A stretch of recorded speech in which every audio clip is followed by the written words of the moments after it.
that up. Pull that real close to you. Comfy. Yeah. You know, we're only going to be here for 3 hours. It's fine. It'll be great.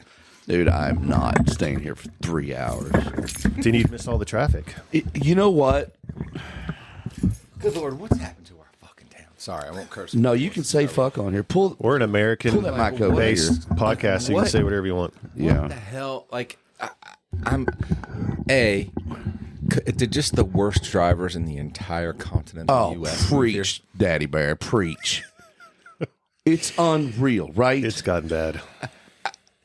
I mean, it's staggering. And I lived in Los Angeles for 25 years. At least you sort of know how to drive out there, you know. I mean, I got on, you know, the whatever numbers you call it, just by the number, the 10, the 5, the 2.5. I don't know. The 2.5. Yeah, That's a secret one. Yeah. it was. I mean, I've driven everywhere. I've been all over this great nation of ours, but I'd really never driven in L.A. before. And a couple years ago, we went out and drove up the PCH. Yeah, Pacific Coast Highway. I know the acronyms too. Such a great drive. It really drove up through Malibu all the way to the great town of Santa Maria. Oh, it's great up there, man. Yeah. Gorgeous. We stayed in a wonderful Santa Maria historic inn up there. Oh, yeah, it's haunted. Haunted. I was going to say, Yeah. it's some old property. I went to school at UC Santa Barbara, so I know that ride. Dude, it's really gorgeous. well, but I would love to live out there, but anyway, the traffic was. I was a little. I mean, I don't get intimidated by much, except spiders. I understand that. Yeah, because they're the devil. And they're so quiet. They are quiet. They're so If quiet. only they bark. You know what it is? They have too many. But that would be pretty terrifying in itself. I know. They have too many eyes for me. There's too many eyes. The eyes and the pinchers. If they had two big googly eyes, they wouldn't be as bad. Disney eyes If you would be saw Disney eyes, if you had Disney-eyed spider come running at you, you would be like, "Give me a hug, little dude," with all your 8 legs. 8 is it 8? Yeah. Yeah. It's like an octopus, but not. Yeah. Anyway, the traffic in Nashville is off, and this is a recurring theme with me on this podcast. I had to go to Whole Foods downtown today to drop some packages. It only took you an hour and a half. I don't know who designed that place. By the way, this town, though, like, it makes Boston seem like it was well thought out. You know what I mean? Like, if you've ever driven in Boston or Atlanta. I have. Atlanta's, you know, it's a lot. Atlanta, you're praying. You're taking your life in your hands. There's 17 lanes of I mean, ignorance ask you a down question there. about that. Like, where do all those fucking people live? I don't know. Like, I've been in Atlanta. I always miss my connecting flight in Atlanta. Always. Or B, I always miss my flight in Atlanta. Like, I got TSA pre, I got clear, I get to the airport like hour and 45 minutes early, which, by the way, I travel all the time. That's embarrassing to get to an airport in an hour and 45 minutes if you travel all the time. Hour and 45 minutes, still miss my flight 1 out of 3 times. So I'll just always book a car because I'm inevitably going to miss my flight. Yeah. You can't get out of Atlanta. No, sir. It's like they want to keep you. Yeah. I don't know why. You know? Yeah, and, look, I will say this about our town. Like, I love this town. I've been here for almost 15 years. I feel honored that I've been accepted in this town somewhat. You know, being a coastal guy, coming to town, kind of my head up my ass. But I feel really territorial, man. Like, I feel super territorial about our roads, about the amount of congestion. You know, it's 100 people that move for each day. And Well, that was the statistic before COVID. right. I mean, Yeah. And then you probably had 1,000 a day moving here starting whenever everybody started coming to town. 1,000 may be a little much, dude. That's what it felt like. That's what it feels like. I feel like I left the Well, gate if you- open if when I you moved have- here. I should have closed it. Right? You know? If you have 4 lanes of interstate going down into 2 lanes at the intersection of 65, 24, and whatever the hell they're calling it these days, 40. Yeah. You know, you just can't do it. And there needs to be a bypass. They need to do the bypass, 840 around it, which I don't know if that would help at all. Yeah, it would. But Yeah. I don't know. I just think that Helicopters. I think everybody's so like, you know, and the frightening thing is you're on the highway and you're driving along, like 3/4 of people are just like on their Oh, dude, it's so feed. bad. I think those people know, should be beaten it's with so a hose. bad. I don't know, and we're pretty militant about that because I have an 18-year-old daughter Yeah, dude. in college and a 20-year-old son in college, and my wife and I are always like, don't ever do that. And there are times when if traffic's not moving, I'm going to pick up my phone, right, and like check it. You know, I'm a working man, right? Yeah. But Foot on the brake, you know you're not going anywhere. Yeah. we're doing, you know, you're doing 85, or 45 or 30, and there's just somebody's always like, Always. Or both And it hands, knee driving. freaks me out. You don't Yeah. even try to hide it, dude. It's like up in the front of their face. You I've can stopped see it talking. I clearly used through to the windshield honk and be like, But I'm an old dude now when it comes to like young guys, like teenage Wait, boys. what are we talking about? That sounded terrible, dude. Yeah. Like, where did things just went sideways? hey, I'm progressive. No, I was on a street out here, and this is the last thing I'll say about it. But this guy almost ran me off the road. This teenage boy. I call him teenage boy. He was probably in his 30s. I don't know how old they are these days. If he's younger than me, he might as well be a teenager. He may as well be a teenager. But anyway, he's just double fisting it, on the road. What are we talking about? Yeah. Anyway, Wow. And he almost I didn't know this is an off-color show, but I'm excited to be here. he almost ran me off the road. So this is back when I would lose it on people. So I pull up beside him and I roll my window down and I'm just like, put your fucking phone down. And it scared the absolute terror out of this kid. Did you get on Vyvanse too? Because I wouldn't have even said anything before I got on Vyvanse. I would have gotten out of my car and knocked on his window, and if he didn't roll it down, I would have put my elbow through it. Like I had some bad. We may be best friends right now. Yeah, but let me just say, we just if become you're best friends? if you're not on Vyvanse, if you're not on ADHD meds, my wife for years was like, you have attention deficit hyperactive disorder. You do. Everybody that knows you knows it. We're all creative. And I'm like, I'm a creative. That's who I am. I can't, You don't want to stifle it. Yeah. I don't want to after- stare at the wall for half an hour. And after we were on a ski trip, we went skiing in North Carolina because my in-laws are older and they can't make the trip out west, so they can meet us in North Carolina and just sit in the lodge, whatever. But we're on the slope at like Wolf Mountain, and it's me, my wife, and my kids. And my kids are like 14 and 16 and 15, 17. And my wife's standing there, and my kids are a little bit up the mountain from her. And this kid comes off of a snowboarder, comes over, jumping, literally misses her head by like that much. Whoa. But eats shit, just full on faceplant, wipe out. So I ski down to him, and I'm trying to be polite because like, hey man, that was cool, but you're not Shaun White. This isn't the X Games. This is a mountain in North Carolina. You almost killed my wife, man. You need to be careful. And this kid says to me, "Fuck you, old man." Oh, Wow. no, sir. I have my gloves on and my skis on, and I drop. He's down. He gets up. I drop him again, and then he starts saying, "I'm gonna fuck you up." And his friend comes over, and it just clicks in, And I'm like, "Hey, I'll step out of my skis." And you might kick my ass, but none of us are getting out of this unscathed. We'll all be in the hospital. And they kind of back off, and I look up the hill, and I see my wife and my son and my daughter looking at me, and they couldn't hear the conversation, but they saw the whole thing go down. And as these guys skied away, I was like, "This isn't right. I'm almost 50. Man. Yeah. Like, I can't be doing this." These kids were 22, 23. I will say, kid was classy. I'm at the top of the hill having a beer. Out of the corner of my eye, I see somebody walking up to me, and it's this kid. Uh-oh. And I'm like, "Oh, Lord. Here we go. And he says, "Sir." And I was like, "God damn, you call me sir. What the hell?" He says, "Sir, I just want to let you know, you're right. I'm so sorry about that. That was irresponsible. And Nice. You were right to put me down. And the things I said, I'm so sorry. And I hope you can accept my apology." And I said, "I hope you can accept mine too, because the way I behaved was not okay." As the world should be. That's how it should be. And I tell my wife this. She doesn't see it, and I'm all proud of it. And she's like, "You really need to get on medication."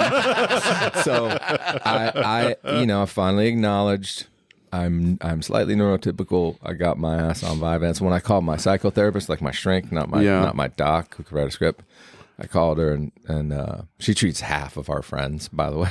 Also, I won't mention her name on here. Yeah. HIPAA violation and whatnot. But I said, "Hey, I think I need to get tested for ADHD. I had this thing happen, and it's time. Like, I have to acknowledge this." And it's quiet, and I'm like, "Hello."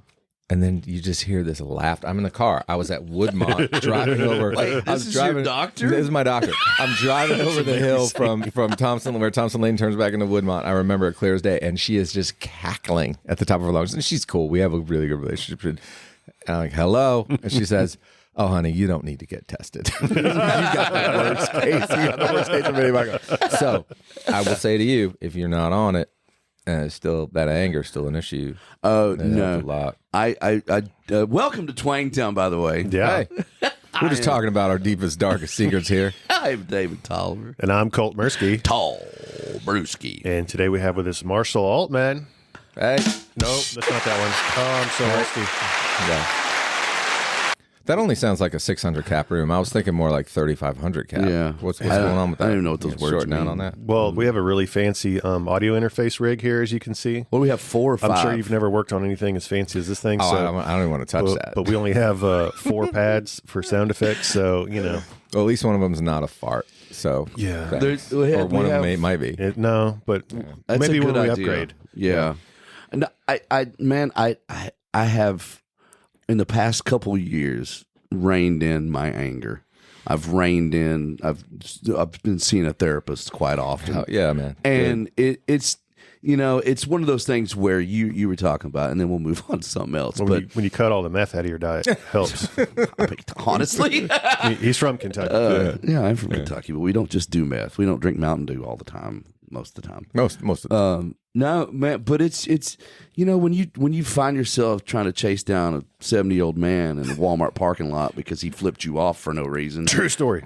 I chased and I'm He's making me feel less bad about myself now. I'm going after him, and I'm like, what are you? I finally the realization hits because when you decide to do something, it's like the old adage of you want to send a nasty email about something, wait till the next day. Yeah.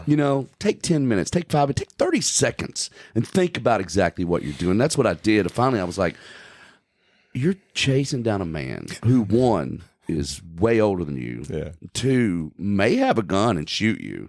And 3, what are you going to do when you get there? Yeah. Are you going to pull him out of the car and beat him up in a Walmart parking lot? Yeah.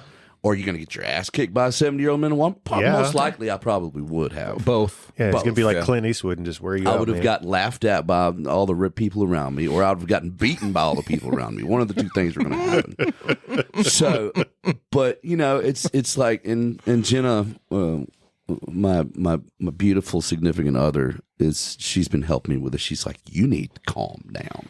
She's like, you don't let stuff go. If somebody cuts you off, you are on it. Mm-hmm. You lock in, and she's like, what does it matter? Like, what good is going to come from any of this? But anyway, welcome. Thank you. Yes. And this is a conversation for another day because we could dig into it. I'm you and me. I feel you. I feel you, Daddy Bear. I feel you. Yeah. Yeah. So, welcome. Thank you It's for a being pleasure here. to be here. I'm a fan of the show. Yeah. Thank you. And we've known each other forever. So Yeah. This is Go back. nice. Yeah. Yeah. Yeah. You said you're from California? I actually grew up in New York City. Left when I Like was proper 16. or? The Bronx, Chelsea, and Rockland County, which is about 25 minutes out of the city. I would kind of bounce. We moved out to Rockland when I was a little kid, and then I would bounce back and forth between there and the city. Nice. Yeah. Chaotic childhood. How long were you in New York? 16, I moved, my mom and I moved on my 16th birthday to California. Wow. Yeah. So you're like the Karate Kid. You have no idea. I'm the Karate Kid, but I'm really more like it's more like that movie with Brendan Fraser because I was the only Jewish kid on Encino my Man? football team. No, School Ties. School Ties. Oh, I've it never was seen like that that. I moved. Everybody I grew up with was Jewish, Italian, or black. Yeah. It's I a moved really to good Huntington movie. Beach, and I was literally the only Jewish kid on the football team, and maybe one of 2 in the high school. And there was a lot of anti-Semitism and a lot of racism in Huntington Beach. It's sort of the home of some big white supremacist movements. Man, so I fought every day Wow. for my first 3 months there. And then, football season started, and boy, did I get my ass kicked by my own teammates a lot on the field.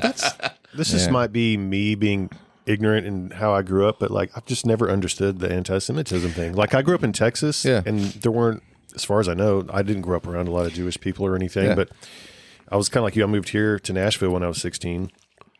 Never had any real experience, but then as I've gotten in the industry, I've met a lot more people, but it's like, I don't know, maybe that's a West Coast, East Coast thing. I don't understand it. Yeah. Oh, man, It's- ignorance is apparently everywhere. it's been a big thing in the last year and a half or whatever, but I'm just like, I don't understand it. Like, Yeah. what have the Jewish people done to anybody?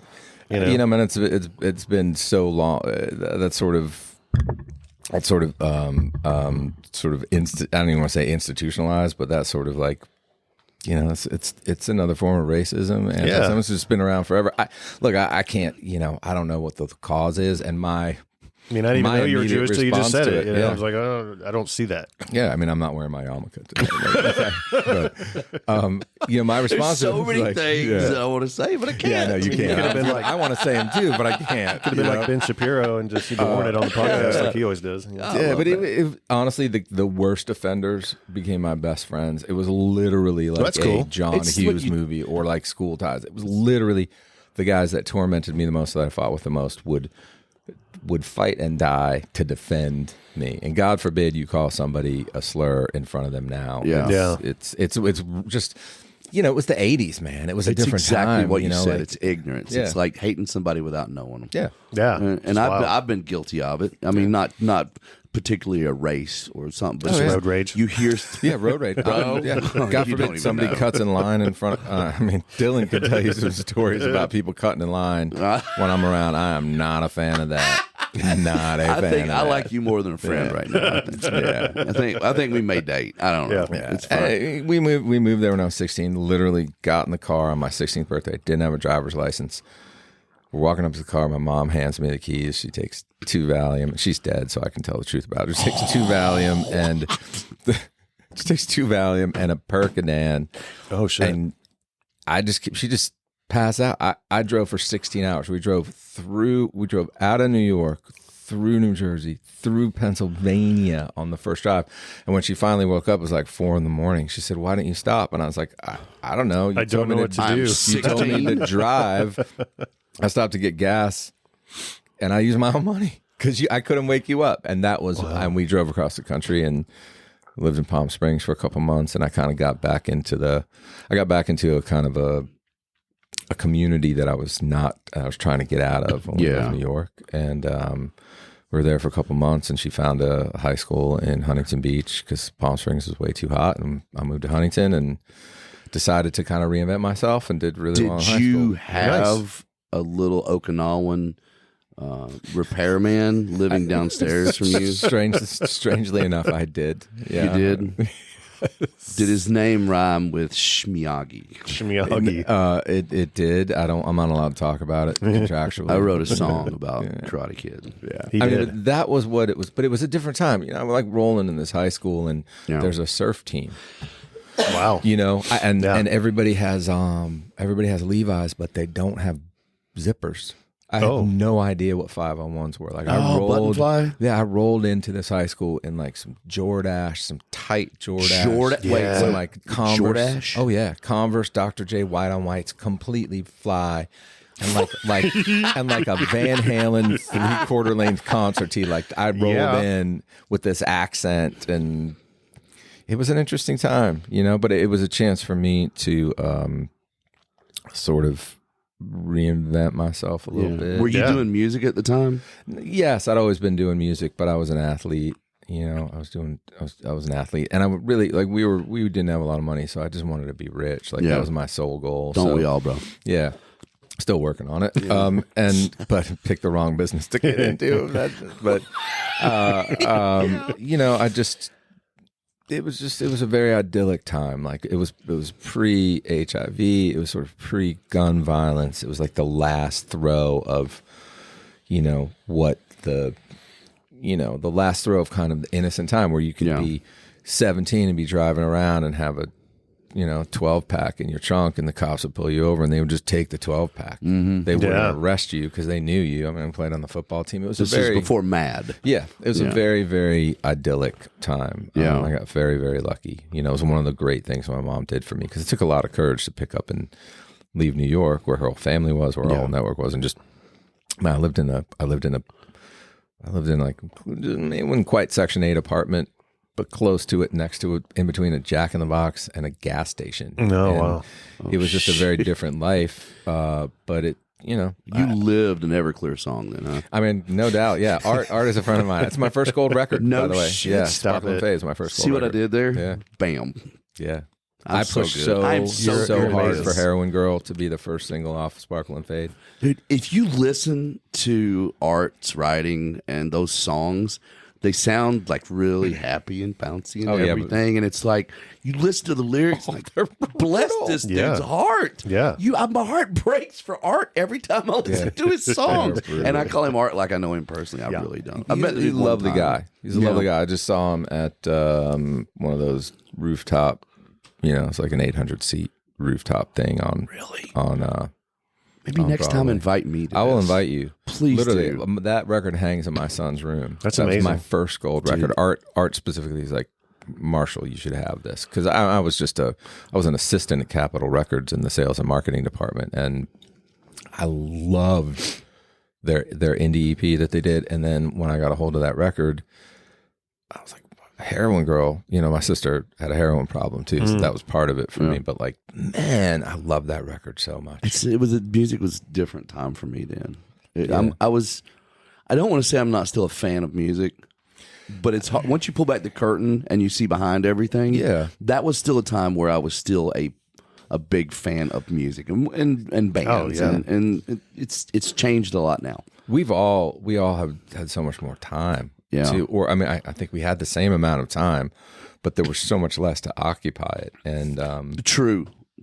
Yeah, I find it wasn't a 30-second society back then. Dude, do not disturb on the phone. Yeah, is the only way I really get to listen to music now. I really get to dig deep down into music. Because, there's a lot going on in the world. I'm on a news blackout too, by the way. I just can't suffer it anymore.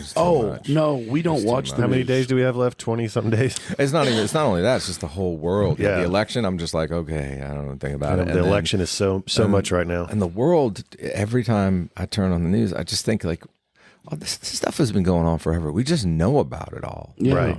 It's more prevalent that we have a computer accessible to You just have direct, instant access to everything now. Yeah. It's not like you go home at 5 or 6 o'clock in the afternoon and catch up on the world for an hour and then you're not my dad in his underwear sitting in front of the TV watching MASH. I could be, I could be. And by the way, that's a great show. Love that show. Dude, I hated MASH because the Dukes of Hazzard came on like what a great show.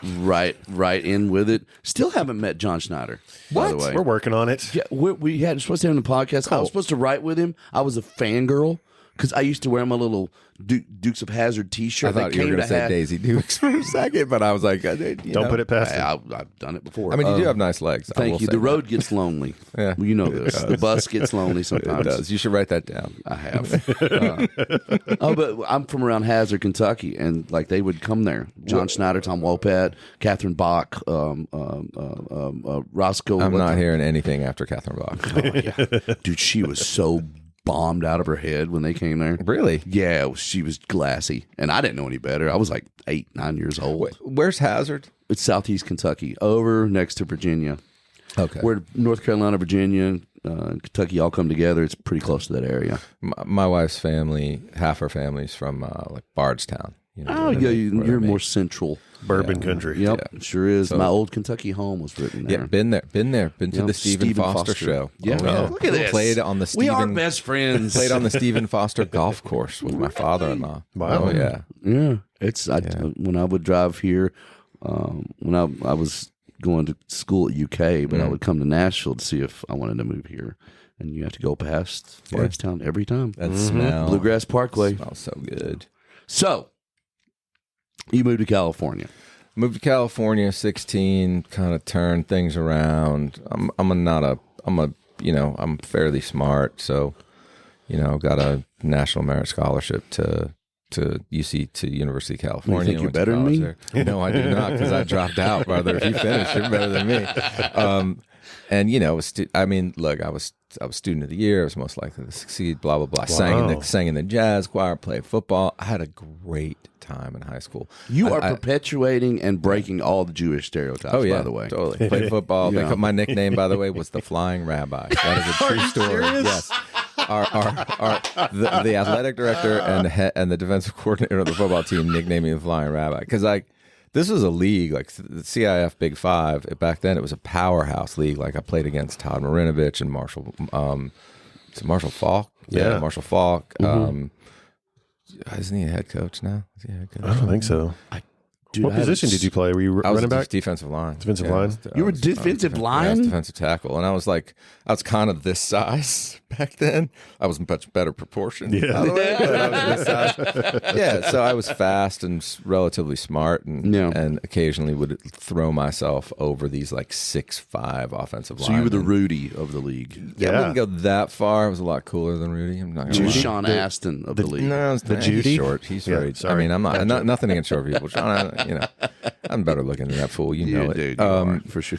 But yeah, I mean, So music, but I was always doing music, and my friends, these guys who were my torturers, and then my best friends, I owe them so much, and I've told this to all of them. Every time, I mean, I sang the White Shadow. You remember the White Shadow? Yeah.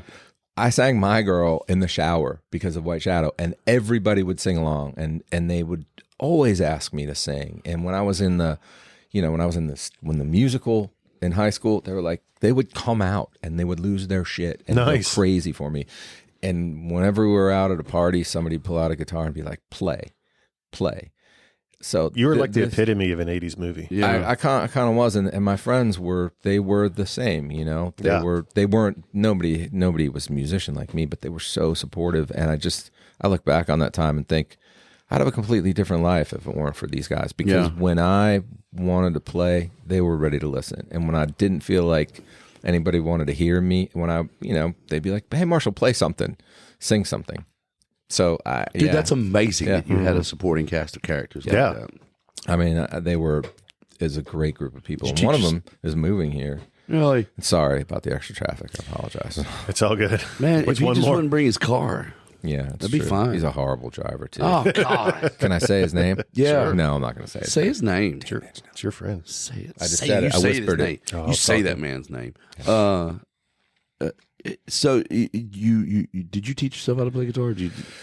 I started learning pretty young. I had an older sister who passed away.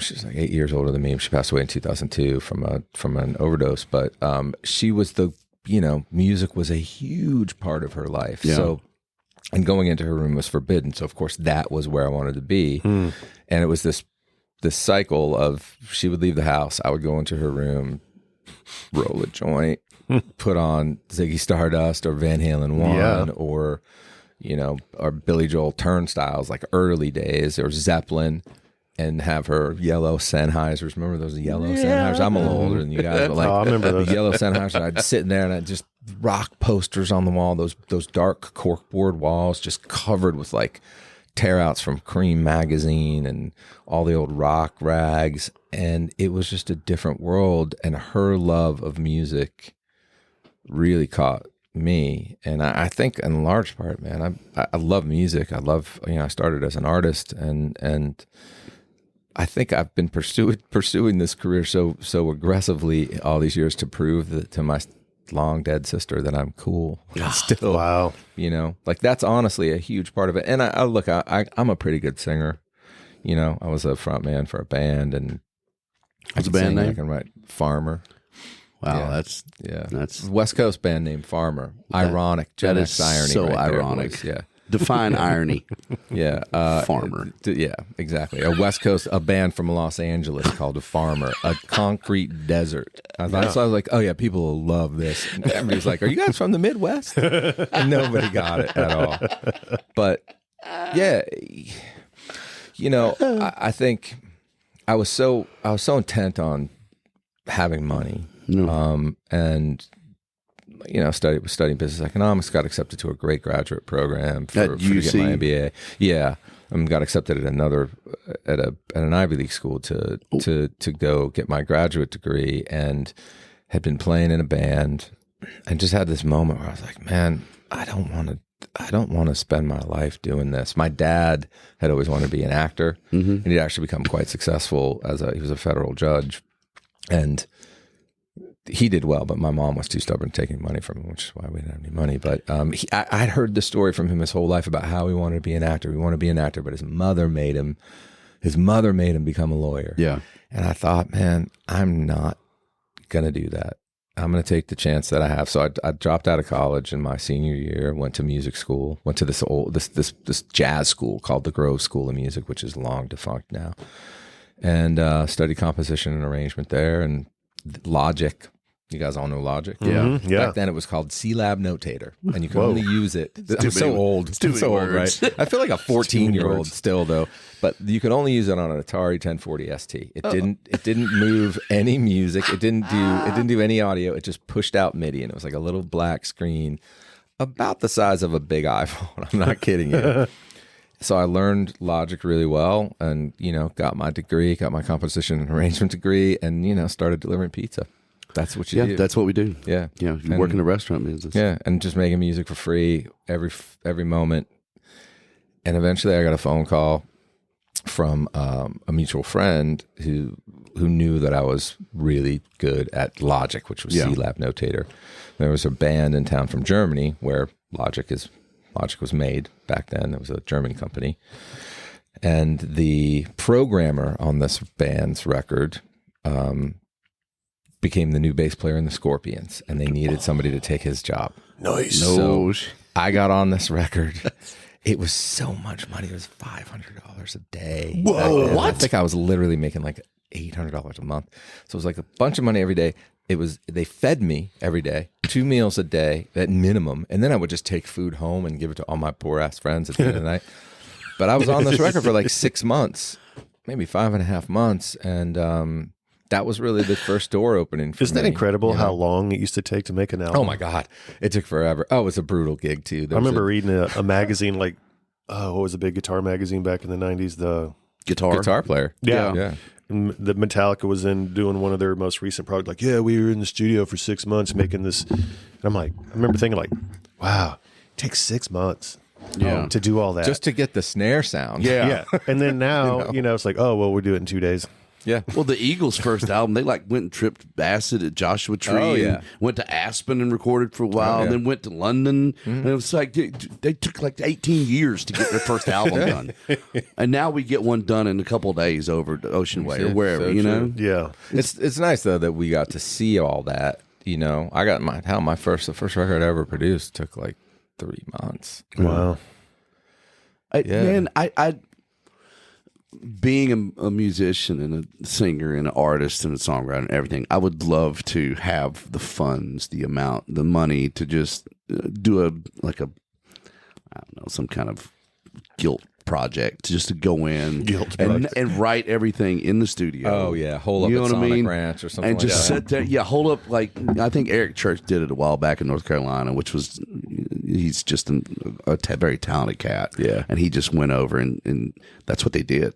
Yeah, and that just sounds so appealing to me. It's getting me giddy right just thinking about going in and spending 3 or 4 months over there just writing and recording with nothing. And coming out with a body of work. Man. Yeah, like a concept. Yeah, like a wall. I mean, I'm never going to do that, but not with that attitude. Never. But you're around my age, so I miss those albums. I miss hitting one and listening all the way to 10, 15. I do too. I will say, I think not every artist or every band is capable of that. No, and sir. I think, our jobs as, I don't want to say elder statesmen, because that's not really true, but sort of the cats wise, who've been in it for a minute. There are artists that are capable of that. And I started doing A&R again a few years ago. And I've had a few artists do that. I love an artist who can find a connection with the producer and have it be one producer, one artist, same band. Mm-hmm. The immediacy of working on the floor. You know what I mean? When I produce records, most of the time, unless it's like a straight up pop record, if it's not working off the floor, not in my mind, nothing's going to fix it. Yeah. Right. So like you're trying to get to this moment where, wow, okay, that's magic. Let's catch it and move on. But it is possible. I'm telling you, like Sonic Ranch, you could go to Sonic Ranch and hole up for a good 3 weeks and make a record there for it's a lot of money, but it's not a massive amount of money. Yeah. It just sounds so appealing. I would say this. I would be worried about my own level of anxiety after a certain point. But like, is this fiscally responsible to do for the artist? That's why I need to be very rich and not worry about. Not worried about the monetary aspect. This is for me. This is a guilty pleasure. This is, and I know it wouldn't be an economical thing. It could be. I don't know. I would love to do it. You should find a way to do it, man. Even if I know some guys who like just do. They have like a 4-track tape machine, and a friend of mine lives in Woodstock, does incredibly well, is a record producer, and he'll have somebody come up to his place for 3 weeks, and they'll just record every day onto this 4-track tape machine, and it's some of the most magnificent music I've heard. It's just warm and comforting. Yeah, and there's also like a lack of, you don't hear the pressure in it. Sometimes I listen to records and I hear the record company breathing down the artist's neck. You ever hear that? I felt that. Yeah, I'm sure you felt it. Yeah, I've been right there on it. It's hot. Why are you tired? Because I haven't stopped for a year. Yeah. You shouldn't be tired. You don't want it anymore. You do not want it anymore. Yeah, do what an artist does for a year and don't be tired. I've talked about that on here. I mean, this guy hanging on the wall and I have talked about it. And I mean, there was one time we were on a radio tour and we were out with McGraw. Mm. So we would jump off the Soul to Soul 2007 tour and do radio dates and do radio in the morning. Play the we were playing 6 times a day sometimes.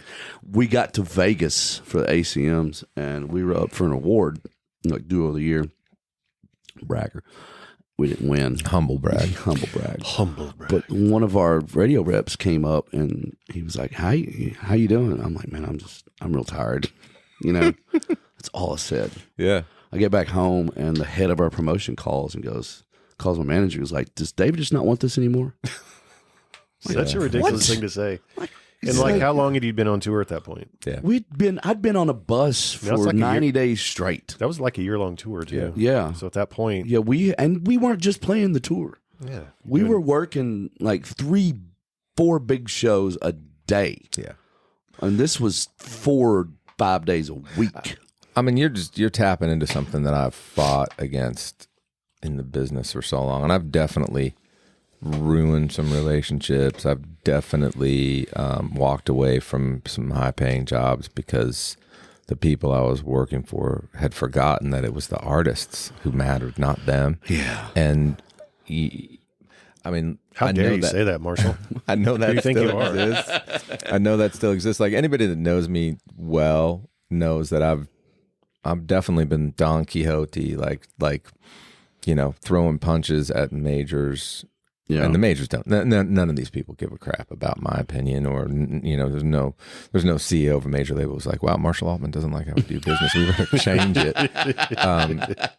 But yeah, the whole equation just at some point went upside down. Like the labels found themselves in a position where they were more important than artists, or they thought they were more important than artists. And to me, I find that abhorrent, to have the courage to write some stuff down in a book, then to record it and then to play it and then to go play it over and over and over and over. Things go well. Yeah. Over and over again at 6 a.m. and again at 10 for some other people who want to shake your hand and steal your hat. And, that happened? Yeah. And then some other people, and then, oh man, how many times I've heard, well, I'll give you an ad if you give me that hat. And like, who did that? You'd play Every Rose Has a Thorn with me, and I'll give you an ad. That literally happened at a station. Stop it! Swear to God. Yeah. And so one of the things, Highway to Heaven playing Every Rose Has a Thorn. God. It's halfway to Hazard. Come on, how many times is that? It was Highway to Hazard. One of the things I love about the business now, though, is that yes, there are fewer really, really big stars. Yes, there's so much music competing with each other. Yes, social media is a brutal slog on artists and on managers and on labels. Yes, it seems like a needle in a haystack. But you know what? There's nobody to tell a kid no. There's nobody to tell a kid like, this kid Red Leather I love, or Paris Paloma, who I'm working with, or Billy Rafool, or any of the great new bands that we may never know. The three of us may never be in love with the same band. Mm-hmm. But there's nobody to tell those kids no. And if they make a piece of music that works, that connects to an audience, they can have a life that's about making music, that's about writing songs and making music. Now, there's a lot of work that goes into it. Obviously, it's not just like, oh, you open the door and boom, you're making money every month. But the fact that people can put out music, and if it's awful, nobody's going to listen. But if it's great for a small, vibrant audience, well, then they're going to keep listening, and you can build a career on that. I love that about where we are. Yeah. Look, I'm still an optimist. I still love this business. I still love music so much. But in spite of all the fire-filled hoops that we all have to jump through, that the artists have to jump through, the managers have to jump through, the writers have to jump through. You know, if I feel like if I wanted to be really rich, I never would have gotten into this business. I just wanted my life to be entertaining. Yeah. You know, and I think the three of us probably feel that way. Sure, absolutely. There's no way you're here if you're not smart. There's no way you're here if you're not smart, or wily at the very least. I am very sneaky. Yeah, I can see and you know, if you're smart and a little sneaky, you can crush it in any other business in the world. I feel like if the three of us wanted to start an electric car company like Tesla, we'd put Elon Musk out of business in 10 years, just because we've survived in this game, right? Which is, by the way, I didn't mean to insult you, Mr. Musk. Please don't dox me, okay? I'm just saying. Thank you, Beyonce. I was just using that as an example. And thank you for listening. Yeah. So what was your first big musical break, and you were like, "Oh, I can do this. This is something happened," and it's pretty stupid. I can't wait. Love it. So I get off of that record, that Warner Brothers record for the band was called Kingdom Come. And really? Yeah. So are you shitting me? Yeah, you know that band? Yes. Is that like a German Led Zeppelin? Yes. Basically. Yeah. So they were awesome. Oh my God, I'm so glad you know that record. Nobody knows that record outside of Berlin or Germany, really. It's been too long. I won't even remember the names. I mean, it may have been. What was the title? Was it self-titled? The first record. Yeah, the record I worked on was self-titled. Self-titled. Yeah. Lenny Wolf was the lead singer. Yeah. Lenny Wolf. I fanboyed a little bit again. So this is awesome. I come out of that record. And, you know, Gary Bell's, I was at House of Blues in Sino, right? And House of Blues, which was East Iris, became House of Blues, and now it's back to being East Iris Universal Studios up in Berry Hill. Yeah. So I come out and I got some money, and I'd been working as an intern at a studio in Hollywood. I've been singing backing vocals for them on stuff and getting paid as a backing vocalist. But just, you know, being in the studio, you know, setting up mics, tearing them down when I wasn't waiting tables. I go there because nobody's answering the phone, and the rooms are empty, and there's a guy sweeping it out. I said, "Hey, where'd the guys go? You know, I was working here, and I've been on another project." He said, "Oh, they hadn't paid me rent in 6 months, so I kicked them out." So me, Wow. being a little street hustler from New York, I'm like, "Well, what's the rent?" He says it's $350 a month, but there's no air conditioning on the weekends, and we shut the AC and the HVAC off every day at 7 p.m. I was like, "I'll take it." Wow. So I didn't have any gear. I mean, I had guitars. Yeah. I took this big pile of money I had. This is 6515 Sunset was the address. And I went down the street to Project 1 AV. Y'all remember Project 1 AV? Mm-mm. Maybe not. Mm-mm. Bought a bunch of gear, found a console, bought it. Needed a little bit more money. Borrowed 10 grand from my dad, which I did pay back. And opened up a studio. I did not know anything about anything. I did not know anything about anything. But I had all this money, and I was like, well, my car was busted. My car was broken down. It was a horrible car. I was living in a rental apartment. I was renting. So I started a studio, and I started to record everything I possibly could. I recorded numerous Haitian gospel bands. Wow. I recorded the advertisements that went back in the day, it was the hot new technology. You'd walk down the aisle at the grocery store, and you'd hear beep. Let me talk to you today about the Keko pasta. Those things, wow. Messages on hold, industrial film scores, because I was a composer. Yeah. So I would do, the safety, the music for the film about eye safety at a metals factory. You know, you name it. And all that MIDI stuff. Yeah, it was all in the box. It was all in the box. All MIDI. And it had racks of programming. I can hear it in my head right racks, now. 550s, Roland S550s, 770s, eMuse, emulators, just all this stuff. That's amazing. And like I made it work for a while, and I started to record some artists. Like I recorded like some early Pete Yorn stuff, like nothing that ever came out. But I was working with these people, and one day I said, I can write songs as good as these people. And so had you written at that? I'd written a little bit, nothing major. I'd been in a band in college, but hadn't really taken writing seriously. But you're listening to these songs and you're like, I can fucking do that. Yeah. You know, I'm an egomaniac. Why the hell else would I be in this business? So I record this like 3-song, recorded myself, 3-song demo. Don't know anything about the business. My best friend Danny, who's moving here, the one who used to torment me in high school.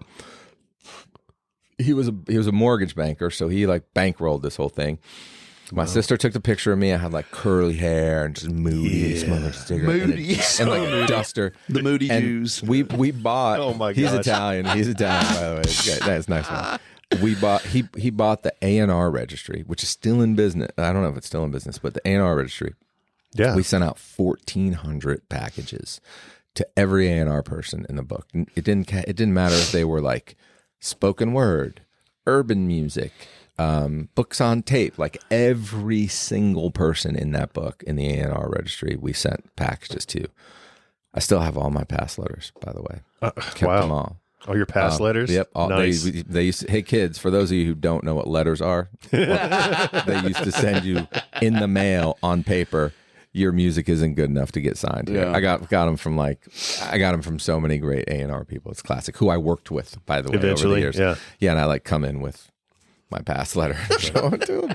Anyway, 2 people called me on the same day. This is a true story. It's really weird.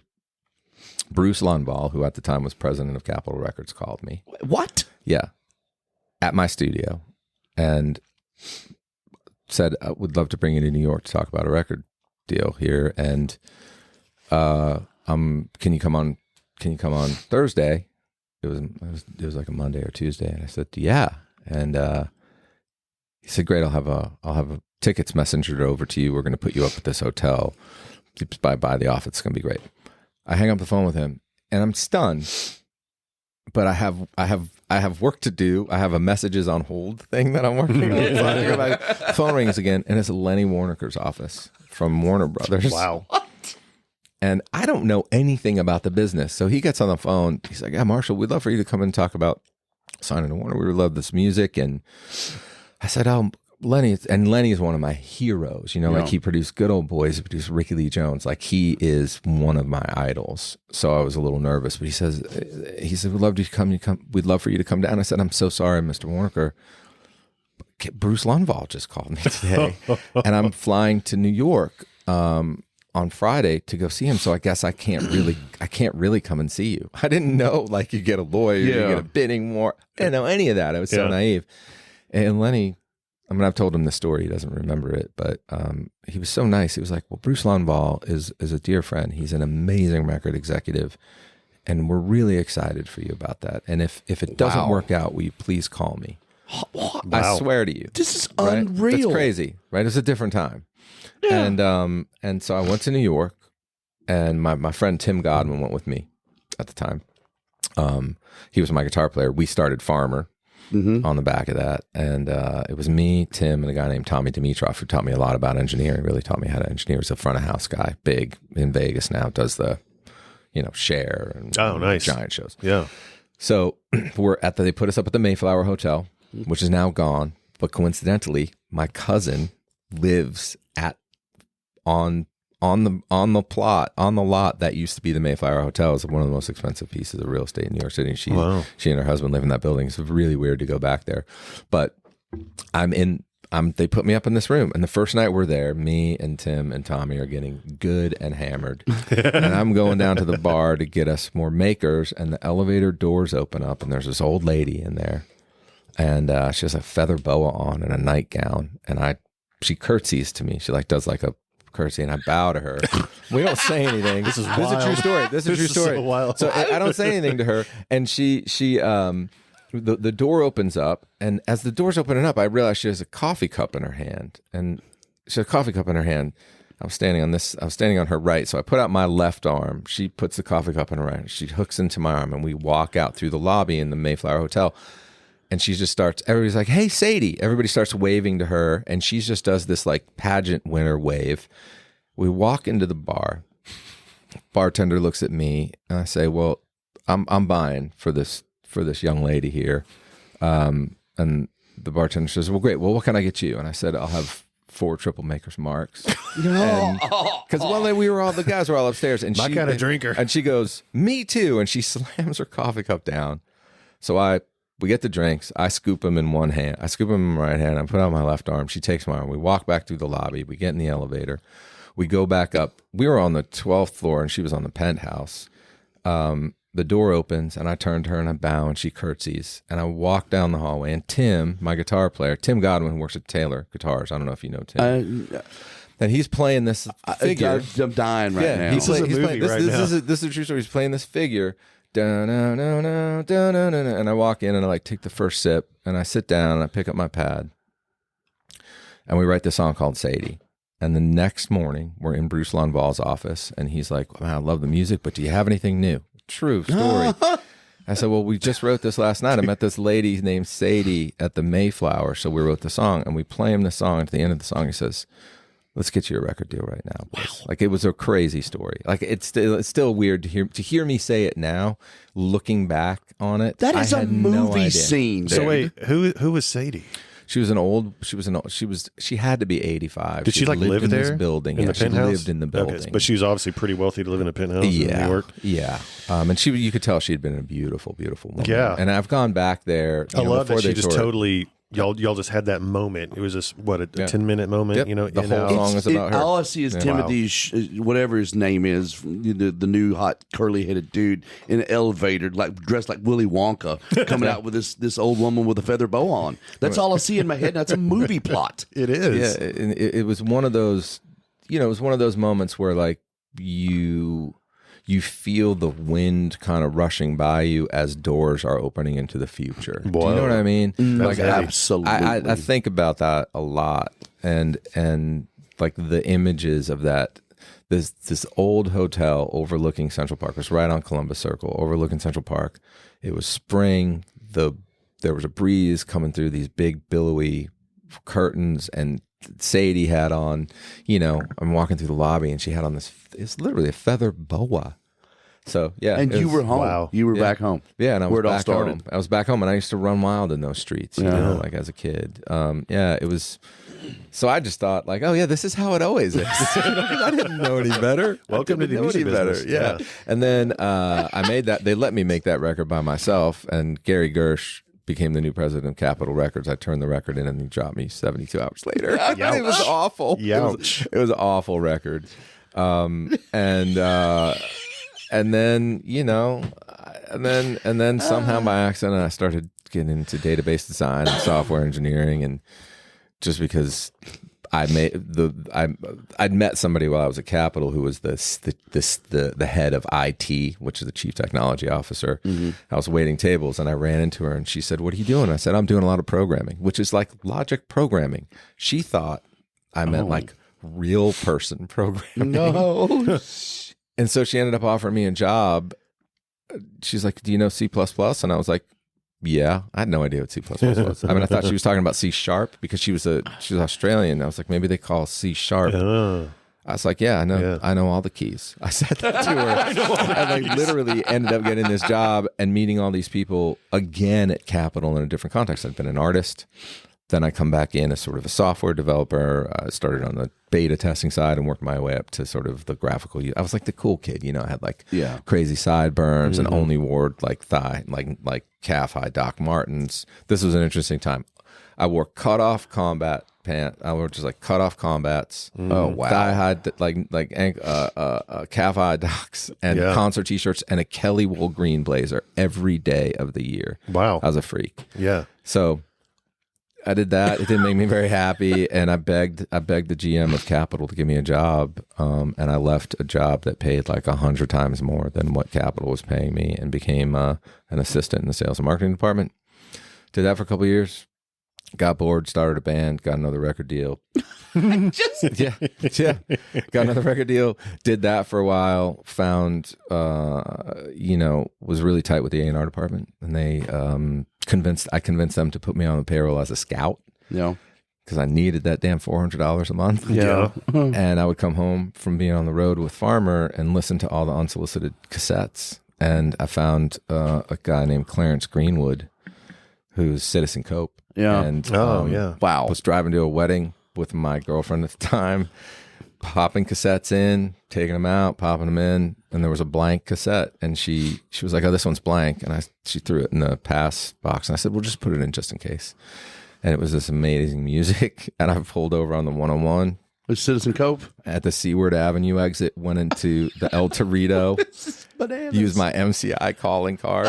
Yes. Called the number. I dumped this USPS giant mail carton of cassette tapes out on the side of the 101 and found a strip of legal pad that said, "If you like these, I will send you my hits." Clarence Greenwood with a DC number. And I called him and left a message, and I said, "I'm the lowest man on the totem pole in the A&R department at Capitol Records. I'm nobody, but I'm going to get you a record deal. Call me back." And I got Kim Bowie, who's an amazing A&R person who's always been a mentor to me, gave me $5,000 to cut some sides with him. And I didn't ask her for it. My friend Lauren Israel, who's also a brilliant A&R person, literally kicked me in the ass into her office and said, "Marshall wants $5,000 to work with Citizen Cope," because I was too nervous to lose my $400 a month job. Yeah.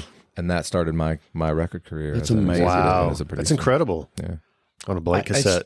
On a blank cassette. You don't want to say comedy of errors or just it's so serendipitous. Yeah. Everything that you just said was amazing. Yeah. I mean, I could have sat and listened to that story again. Yeah. and you look back on it, and it's amazing to me that I'm here. Yeah. It is amazing to me. It's amazing that any of us honestly are sitting, and that's so true here. Yeah. But what a lot of that is just like the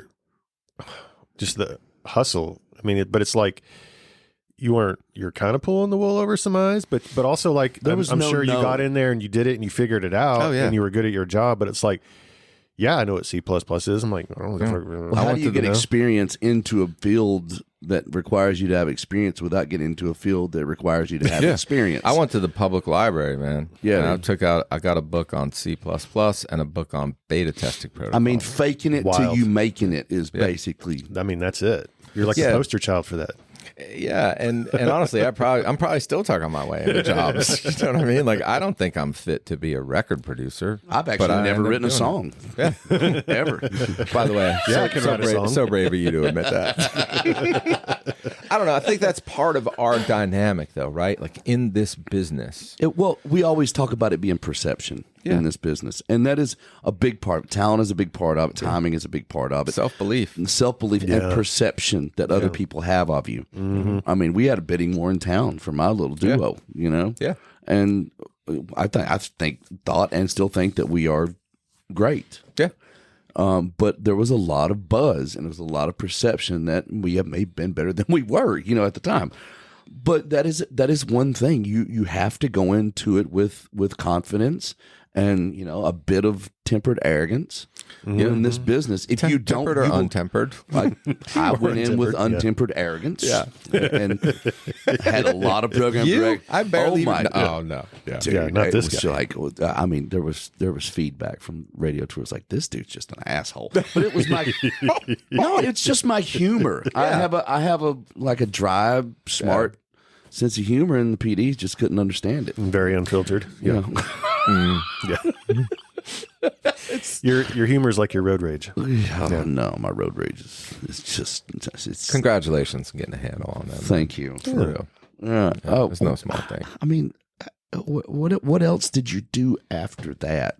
I know you worked with Marc Broussard. Yeah. I have to say, dude, that home song one, because just the way you discovered music back in the early 2000s. I remember hearing that song for the first time and just being like, holy shit, what is this? Yeah. Right. And then I didn't even know who you were. And then years later, I found out you were on. I was like, holy shit. That means a lot to me. That song, probably more than anything. Maybe that song, and oddly enough, Trevor Hall, The Lime Tree, made Nashville possible for me. But on Bruce, on Marc, there is a woman named Leah Simon who has been a guardian angel and a big sister to a lot of people in the game. A lot of people that you both would know. Like a big sister to me. And she helped me get my first publishing deal. She was a big fan of Farmer. And I was producing, I went from the Cope thing. I got, did a couple of other projects that got signed. Nothing really mattered. And I went from Capitol to Hollywood Records. I went to work with Rob Cavallo. And I learned a lot from Rob about what I wanted to be and a lot about what I didn't want to be. He's a very incredibly talented producer, but I ended up quitting that job and was I don't know, I had maybe $1,200 left in the bank and didn't have a new gig. This was pre 9/11. No, it was post 9/11. And my friend Leah called me and said, I met this kid. She started a restaurant. She's from Karen Crow, Louisiana, where that album was called Karen Crow. She said she'd opened a sushi bar there, of all things. She was very instrumental in the rebirth of this town. She's a very smart woman. She's in the weed business now. That's how smart she is. That's great business. She said, I met this kid outside of the restaurant. He was sitting on a curb, and I was hearing him singing. He's got one of the most amazing voices ever. I'm flying him out here. I want you to come down and meet him. So I went to her house. My wife and I, we had just gotten married, and I met Marc, and we just we hit it off. We sat at Leah's grand piano and played songs all night. And this kid just had this profound talent. And Leah said, I want to make an independent record with him. Will you produce it? Will you go to Karen Crow and finish writing the record with him and then produce the record there? So we made Momentary Setback in an old nunnery above a karate studio. What? So we couldn't work for a few days. Like Tony Daigle, who did Hunter Hayes, I think he was Hunter Hayes' guy. It was Tony Daigle's room. So we worked there. Tony hadn't had anything happen yet. So we make this record, and it's an amazing experience. I'm living in Karen Crow. I'm living in this small town. And it's just a great time. We make the record, and things start to go well. He gets management, and things are happening. And right around the same time, I get a call. I'm making the record with him, and I'd started a band with Pete Droge and Glenn Phillips from Toad the Wet Sprocket. I don't know if you remember Pete. Yeah. So the band eventually became the Thorns. But we'd started this band, and Columbia Records was offering the Thorns a record deal, and on the East Coast, and Columbia Records was offering me a senior A&R job on the West Coast with Tim Devine, who was one of the A&R people that I used to report to when I was at Capitol as a scout. And I just got married, and the dynamic in the band was a little challenging. Glenn was leaving the band. I was like, I'm leaving. I'm not going to be in the band, So Sean and Pete got Matthew Sweet to come in and join the band. I didn't stay in the band. I took the A&R job, and Marc's independent record was out at that point. And Island signed him, and I thought, I'm not going to get a shot at this record. But I was writing with him, and I'd come home from my job at Columbia in Santa Monica, and one day I come home and there's a FedEx for me with a CD in it. And back in the day, man, you couldn't send an MP3 then, right? And so I was like, oh man, this is important. Yeah. So I open it, and it's a CD it's a silver CD, and it just says, Marsh, finish this, Bruce. And I'm like, okay. I walk in, and my wife and I are just getting married. We have like this house with some renters, and we're in this little portion of it. And she's in the kitchen, and we're getting ready to put the frozen chicken breast on the George Foreman grill and open a bag of Trader Joe's lettuce. And she could tell that I want to listen to the CD. So she's, I'll make dinner. I'll quote unquote make dinner. You go listen to that. So I get my book. I get my big old book. No lines in that book, because you can't confine me to lines. I will not write within the lines. No. I get my 7506s, by the way. Represent. Are these 7506s? No, these are close, very cheap. But they look like 7506s. These are negative 140s. So I get them. I put them on. I get my Discman. Yeah. Shout out to a Discman. Don't rock it too much. Gotta get that anti-skip. Yeah. And I put the headphones on. I pick up my pen. I press play. And then the next thing I know, and this is not hyperbole. The next thing I know, my wife is in the room. And this is back before you had a cell phone that would constantly disturb you. And I've asked her about it. And she said, you were just staring off into space and you had a pen in your hand. And there was a full page. And this was a big book. She said the whole page was written. And she said, how was the song? And I was like, oh, it was great. And I looked down at the page and I'd literally written, there were like 2 or 3 lines written in the whole song. I'd written the rest of the lyric. I sent them to Marc. We changed one word. So he sent you a song. He sent me a song that just had 2 or 3 lines, down but it the was road, a track. going nowhere, guitar packed in the trunk, And then said, you take me home. Wow. Yeah, and he'd started it with Shannon Sanders and Drew Ramsey here in town, and I got it. I was the next line. I was the next link in the chain, and I sent him the lyric, and you know that spot before he says, "Hot damn, you should have felt the groove." Like I was, so I'd written "goddamn," and Mark's like, this is awesome, but I can't say goddamn, you got to change it. And I was like, how about hot? He's like, done. So I think I'm happy that I've written a song with him, but I don't think there's a chance in hell that I'm going to get this record because like Dallas, like Jeff Fenster and what's his name with the glasses? L.A. Reid. L.A. Reid was the head of IDJ. Jeff was the A&R person. Don Van Cleve, who's a great manager here in town, was also part of the A&R team. But like the names they were talking about was like Matt Wallace and Dallas Austin, and I will give it to Marc. He said, I have to have Marshall Altman take a shot at this record. He has to have a chance to produce this record. So we did a blind shootout. There were 2 other producers and me, each did a track. Yeah. I went into El Dorado Studios in Burbank. My friend and my close friend and manager at the time was this guy, Gary Bells, who owned El Dorado. Dave Jordan worked there a lot, made a lot of big records there. So I went and cut this one song. Joe Zook, who eventually mixed Karen Crow, and who also got to mix Katy Perry and One Republic, because I signed both of them to Columbia. Who? Yeah. I have no idea what you're talking about. And so Jesus Joe Christ. and I are we're getting this big chance, and I turn the song in, and I'm like, well, I tell Marc, thanks so much for giving me a shot. I know I'm not going to get the record, but thank you. I owe you. Thank you for your loyalty. Whatever you need. But we wrote a couple hits. That Home's going to be it. And when it, blind taste test, blind shootout, L.A. Reid, here's these 3 songs. Here's mine. He goes, whoever produced that's producing the record. So that's my big break. Dude, that song is so good. Bananas. And I still can't believe I had anything to do with that record. When I listened to the whole thing, I'm just like, who did this? It's funny. He had one of those voices. It was like, you've got Stapleton now. Yeah. That's that voice. He was that voice then for me. I heard it and I'm like, this dude is so different and soulful. I'm like, same. Yeah. And it's just I love that swampy production, and you just had that kind of backwoods nasty, vibe. I was like, nasty what little is this? white kid. I love it.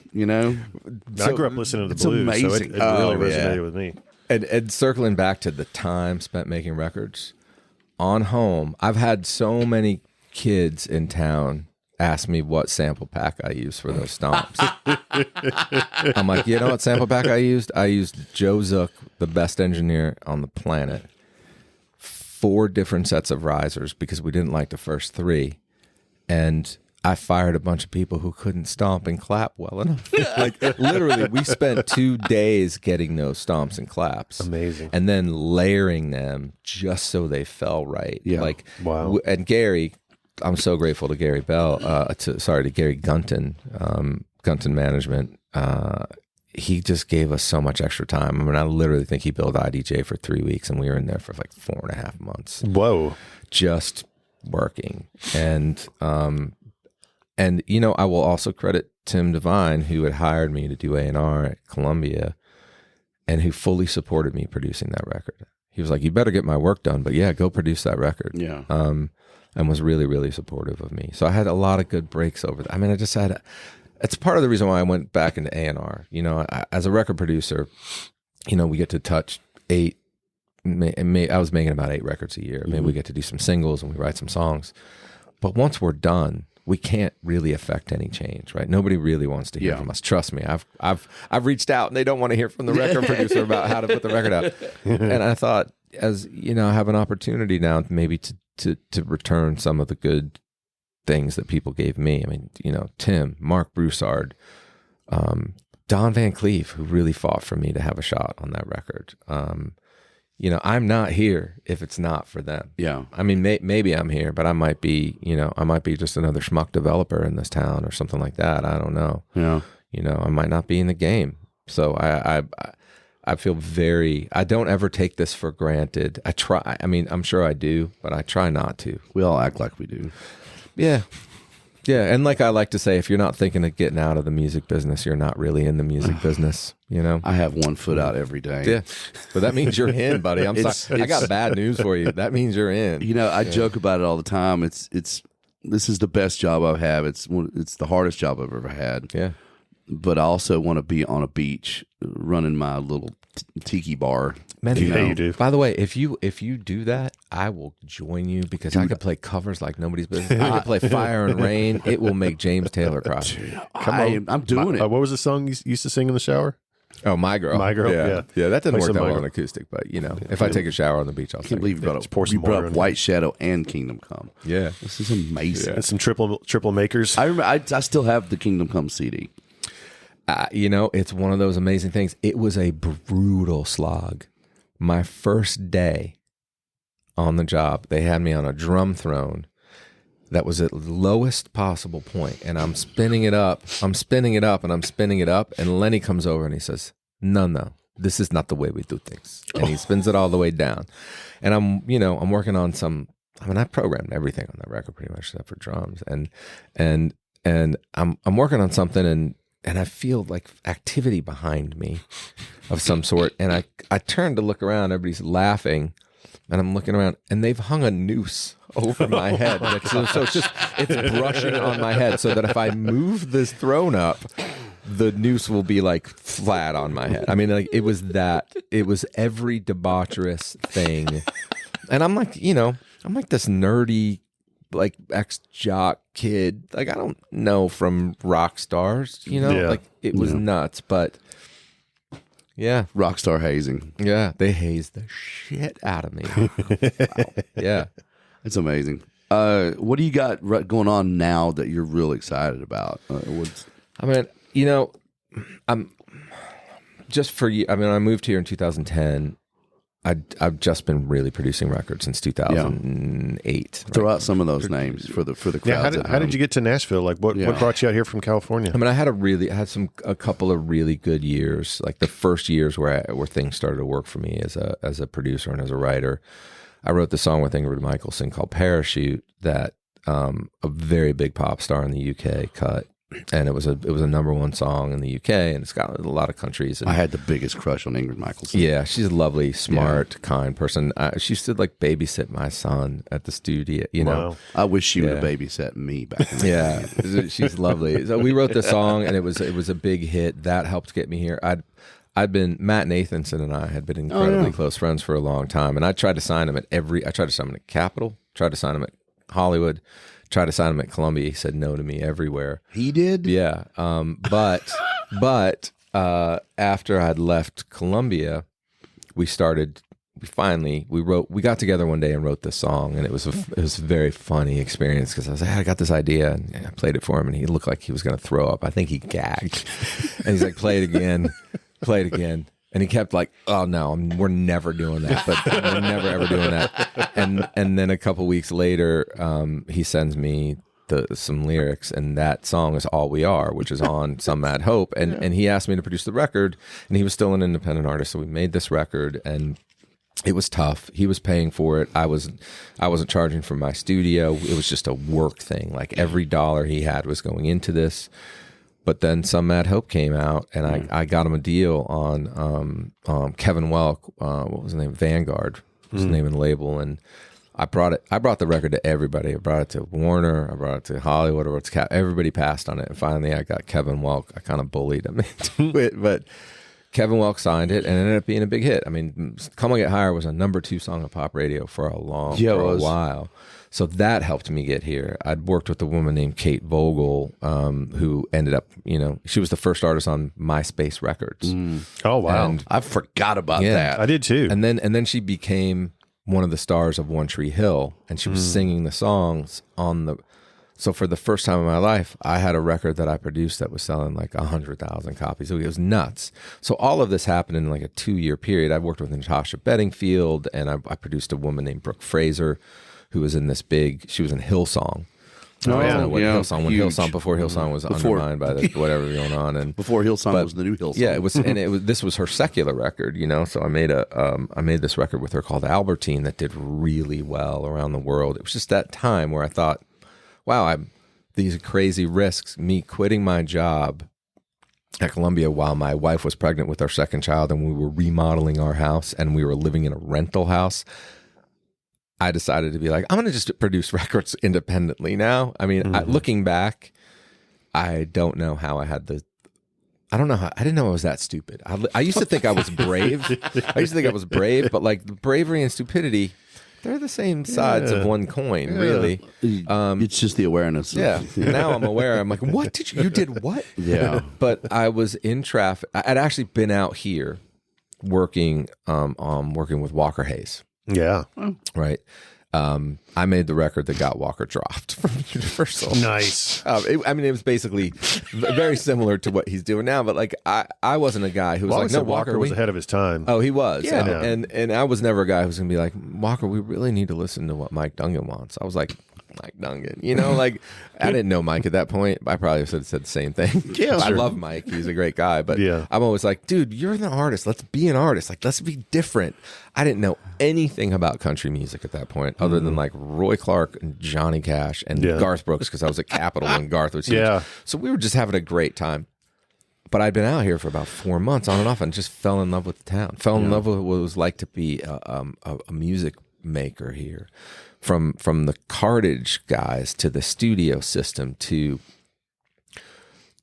walking into the Regents branch on Music Row and meeting Lisa Harless and saying, I'm a record producer and a songwriter, and I'm thinking about moving here. Like, what's it like? And she says, well, who's your PRO? What are your income streams? Who are you working with? And I was like, oh my God, people actually know what we do here. And I just fell in love with it. Yeah. And then I was back home, having made Walker's record, and I was driving to my studio, which was like 1.5 miles, 2 miles from my house, and it took me 1 hour and 20 minutes to get there. And before I got there, I called Stephanie Soper here in town, who's a realtor, who's Shannon's sister. You guys know Shannon Hatch. You know Hatch. Yeah. Shannon. Shanae. Yeah. So she's Shannon's sister. I met her at Lee's Dove Hunt this year for the first time. I met Lee at Shannon and Rob's place when they lived in Creve Hall. And I called Stephanie and said, hey, I'm looking for a house. I'm putting my house up for sale. And I called a realtor in LA. And then I called my wife, which maybe was the wrong order. But thankfully my wife was brave. Look, my wife's, I'm still married. She gets all the credit for it. Did we hang out at Rob and Shannon's? I'm sure we play poker. You and I play poker. We have played poker. Yeah. And we, dude. We ate barbecue. Yeah, we had several times. Did that Bible study? Oh yeah, we did Bible study. Yeah, but you did your Jewish Bible. You did Torah. Old Testament. And I did like the New Testament. Yeah. And Rob and Shannon were a huge part of my life. Like Rob and Shannon, it was really Rob and Shannon and Autumn House, who's a great A&R person here in town, and Brad O'Donnell, who at the time was a senior A&R person at CMG, at EMI CMG, and Peter York, who was the president of that company for a really long time. They were people who were my friends, and I thought were like these are really good people. Yeah. They live here. I think maybe I should move here. And thankfully my wife trusted that, and I kind of saw the writing on the wall in LA too, that everything was really moving towards, Logic was kind of screaming at that, starting to really pick up, and people were making records on laptops and coffee shops. I mean, I had a 8,000 square foot studio in Hollywood that cost me $16,000 a month, and then I moved to a smaller place that cost me like $8,000 a month. And I was just thinking about what the future looked like. The kind of music that was being made in Los Angeles, the kind of music that I had stacked up in front of me as a record producer. And they were all just sort of like major label records that were lesser versions of Matt or Brooke or Natasha Bedingfield, and people whose hearts I didn't really believe in. And I thought, if I move to Nashville, it's relatively affordable. I can make the records I want to make here. And if I never make another major label record again, I can make a Trevor Hall record. I can make Matt Nathanson records here. I can make the first record I produced here was Gabe Dixon. I can make a Gabe Dixon record here in town. I can have a life making music and let music be the important thing as opposed to the money that I'm going to get from the major labels, so I can keep making. And there's a little bit of naivete to it, like to think that I can live that life is sort of slightly foolish, but I managed to. And then, because of my naivete, I met Frankie Ballard and was just like, dude, I don't know what's going to happen, but let's make music together. Let's record Stevie Wonder covers. Let's write songs. Let's find songs from publishers that we're never going to get and cut versions of them and see what they think. Like, because I had a recording studio. Yeah. So we would do that. And then I met Eric Paslay and kind of did the same thing. And I managed to have some success at country with, just because of my sheer love of musicians and my curiosity and my willingness to look like an ass most of the time. And I'm convinced that's a huge part of being able to survive in this world. It's 100%. Yeah. If you're afraid to look uncool, you are not going to get very far. Don't take yourself too seriously in this life. Yeah, I was just pursuing the things that entertained me with the people that I cared about. And I'm still here. Dude, it's I'm so happy That's you awesome. are. Yeah. That is one of the best stories we've ever had on this podcast. I find that hard to believe. In our 7 episodes. Yeah. I don't know, man. Yeah. Just the scene of you in that hotel alone that's a basis of a movie. It's right a there. movie. It's a scene. Well, I look back on it, and I'm not adding any hyperbole to that at all. I believe that is you. Verbatim. I remember opening the door and the curtains billowing in, and Tim sitting on this faded yellow couch playing this little figure. Like, I remember all of that. It's pretty amazing to me too. Nobody's more surprised than I am, by the way. Still, I love that you just like I quit my job, and got another record deal. Yeah, and I just got tired of that, so I got another record deal. Well, I mean, you know what it's like. I mean, I don't know. Like working at a record company, it can be a little boring and monotonous, especially back then. That's the other side. I don't know how you guys do it. One dealing with. Well, you're an artist as well, so you know how to just dealing with artists, and then dealing with the radio people. Dealing with the other people at the label. It takes a special person to do any parts of these jobs. Well, just know I've blown up most of my jobs. Yeah. This job, I work at Nettwerk Music Group. It's sort of a mini major, if you would, based out of Canada, based out of Vancouver. Great people. Terry McBride is the founder of the company. Great manager. Sarah McLachlan, Bare Naked Ladies, Avril Lavigne, Sum 41, created the Lilith Fair, the whole thing. Yeah. I find myself working at a record company, and it took me a while to undo the trauma and the old tapes in my head about what a record company represents. You know what? In this business, there's always gonna be bad things. But there are also really good things, and I'm trying to move towards those as opposed to holding grudges against people who don't remember my name when they see me on the street. I did You're that just for a giving long them time. Power, man. Yeah, man, I did it for a long time. Take that back for yourself. Pointless. But our community here, this community that we're a part of, I'm really proud that I've been a part of it for a minute. I mean, us creatives in the city.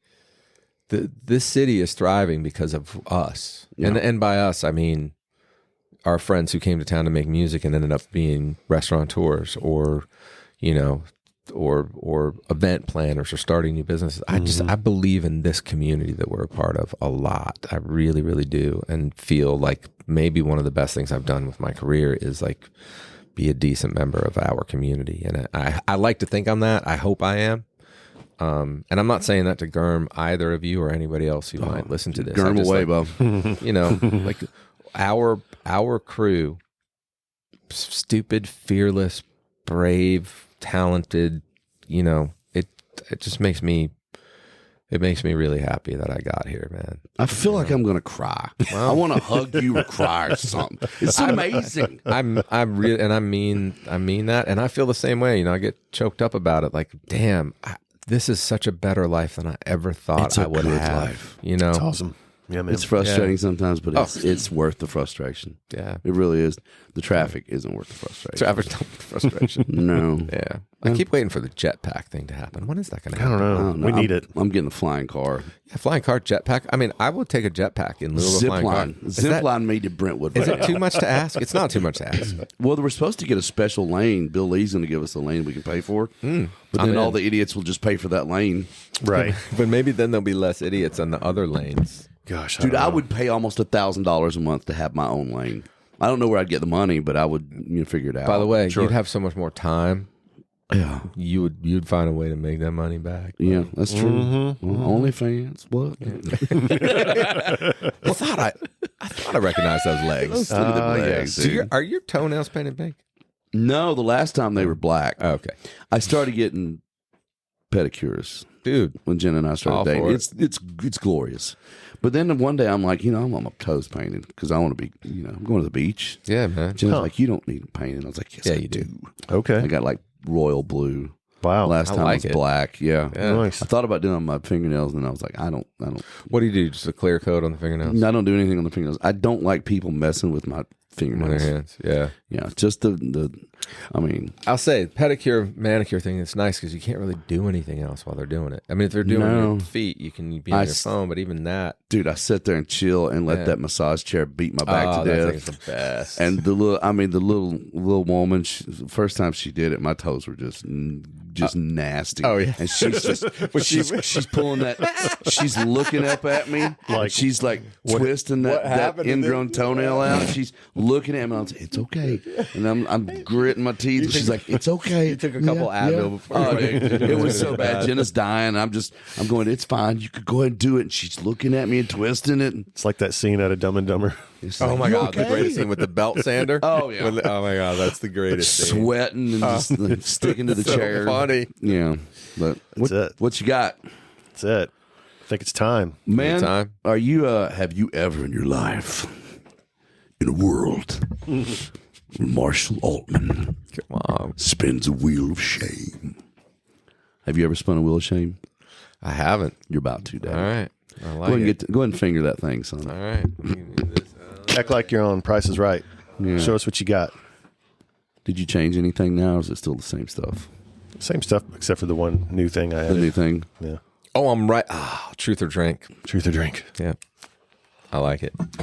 Tequila man myself. We have two things you have to do. Okay. One is this. And the next, everyone, it's like a rite of passage. I like it. Here at Twing Down. I have been bar mitzvahed, but have you? Yeah. Pick a card, any card. Don't look at it. Don't look at it? All right. Uh-oh. Not looking at it.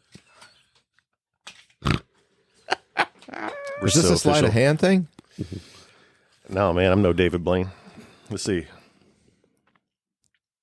Oh, this is such a great question for you. Who is the most famous or fame-adjacent person who's made a move on you? Oh. Come on now. That curly hair. Yeah. Them chops. You moody little Doc Martin wearing green blazer coat wearing. Besides Soapy. I mean, come on. I mean, this is a widely available show we got here, fellas. Like all of our millions of 17 listeners, subscribers.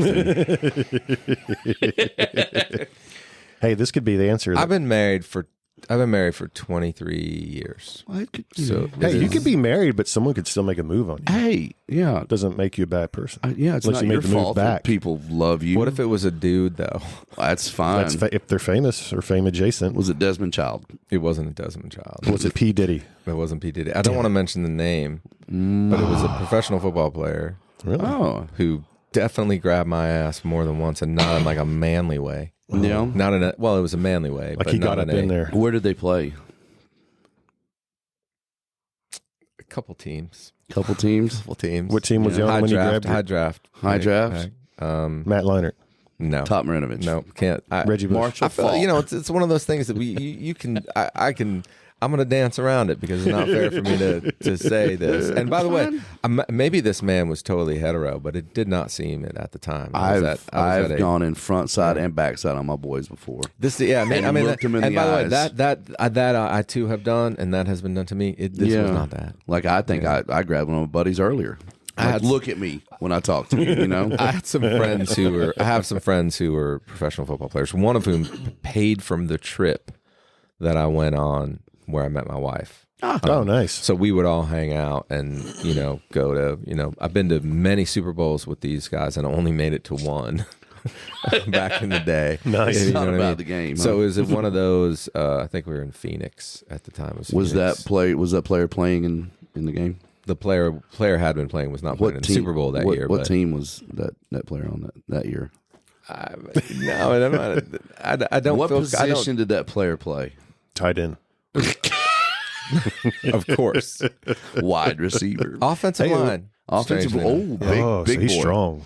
White guy. Both hands. Yes. Yeah. But I'm not going to say the Scott name. Merskowski. That's as far as I'm going to go. Scott, are you listening? I didn't even tell my friends about it because I don't want to put this dude in a weird spot. But you know what? I take it as a compliment when somebody finds me attractive. Was he drinking or was he sober? Oh, no. Drinking. Oh, yeah. Did you spit in your hand and look at him? Who could resist it? By the way, this was 30 years ago or so. Was it 30 years ago?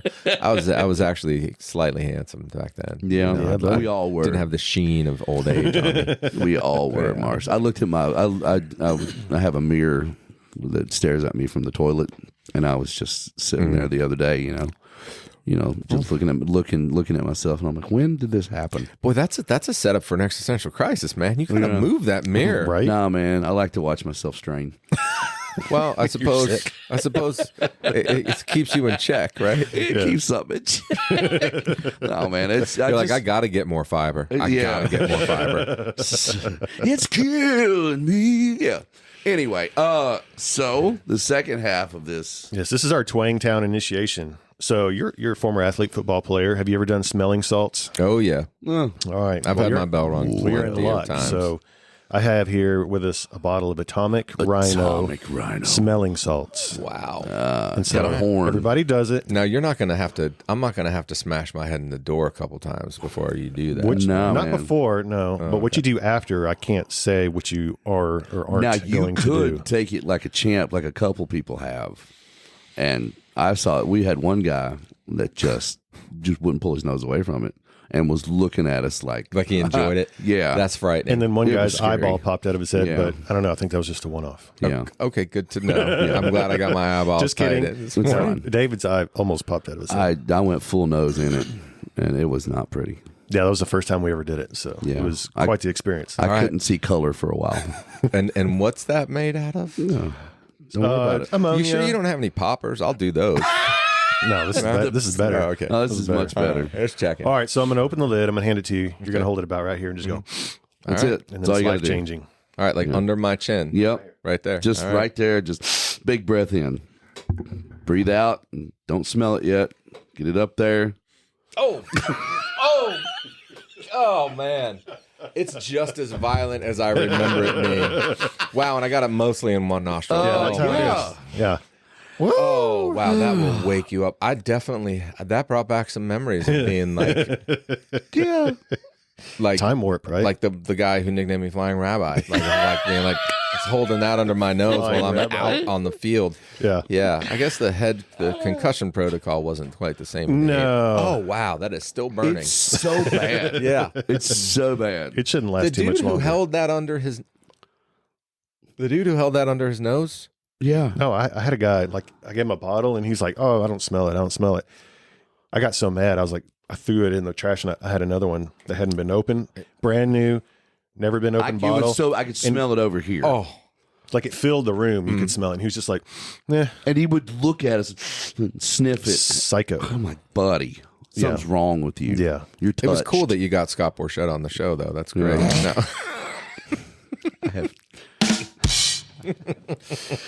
There's so many things. Yeah, Scott hasn't returned my phone call. Yeah. Marshall, thank you for coming on here, man. This was so much fun. This was so much fun. You're welcome back anytime. I don't like talking about myself, but this was fun. You do a you're so great job good at at it. Yeah. Yeah, I don't know about that. My wife, I'm sure my wife is going to critique the hell out of this if she ever hears it. I love you, by the way. I tell my wife, I'm like, don't listen. Just don't listen. Jenna finally listened to one a couple months ago, and we've been on the air for over a year. Yeah. On air. On air. And she goes, you guys are actually pretty good. Nice. Thank you. Yeah. With question mark? Yeah. Wait, She's you're like, surprised? That was pretty good. And from her, that's like, Price is Right. Spin the wheel. You're Terry dollar Gross. sign, Both of you were Terry Gross. That's what she's saying. Which one did she listen to? The one where I just talk about myself. Oh, so that's everyone? Yeah. Basically. Yeah. Yeah. I try to plug in everything I do. Miyagi, Half-Foot Hazard. Yeah. Miyagi. Oh, God, my nose is still hurting. Tell them where they can find us, Colt. Yes, we are available on all streaming platforms. Even though they're listening to us right now. I know. I thought about the other day. Doesn't make any sense. I don't care. You can follow us on Facebook, Twitter, and Instagram. Rate, subscribe, support, share, comment, all the things. Talk to us. Write letters. Yeah. Write letters. Yeah. Yeah, send us a letter. 'Twas a long winter, grandmother. Fortnight, I guess. Sealed with wax. It's been a fortnight since I've seen thee. I still don't know what a fortnight is. I'm a grown man. And if you have any past it's letters, a video game, obviously. Yeah, if you have any past letters you sent Marshall, feel free to send them in and we'll forward them on. Thank you, guys. Yeah. Have a good day. Bye, everybody. Bye-bye.